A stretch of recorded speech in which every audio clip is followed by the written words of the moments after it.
konsumatori qoftë edhe i kualifikuar, nuk ka as iden më të vogël të sakrificës që bëni, sepse secili për ju shqetëroj profilin e vet refuzon shumë.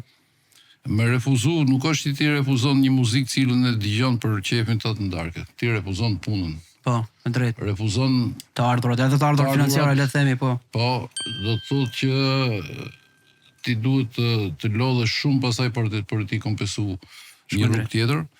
Edhe gjithë ky refuzim bëhet në emër të ruajtjes një standardi që secili për jush mendon që duhet të jetë i tij.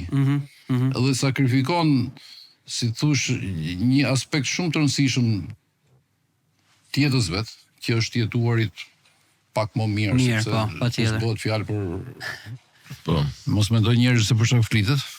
Tu bëhet fjalë gjithmonë për masa shumë vogël, bëhet një sakrificë shumë e madhe për ta ruajtur këtë gjë, secili për ju shërbon. Po, e drejt. Në këtë aspekt mendoj që kjo gjë nuk është e vlerësuar për publikut. Jo vetëm përpara se të vlerësohet nuk është e kuptuar, nuk është e ditur dhe po ta dinë prap nuk do ta kuptojnë. Mendjem. Kështu që unë e vlerësoj shumë këtë që bëni ju, jo vetëm ju të dy, po dhe shumë të tjerë, shumë. Po, ti ke edhe djalin, ke Gjergjin për shembull. Për të ruajtur një standard, një figurë të vetën. Edhe sepse një pjesa më e madhe e publikut spaku atij për cilin jemi ne të interesuar, le të themi arti dhe muzika specifikisht i duket si diçka punë qepi që njeriu mund Nuk e shohin si punë, domethënë, se shohin fare. Nuk është problem, nuk e shohin si punë. Ato nuk e shohin si një pjesë shumë të rëndësishme të formimit të tyre. E kuptoj.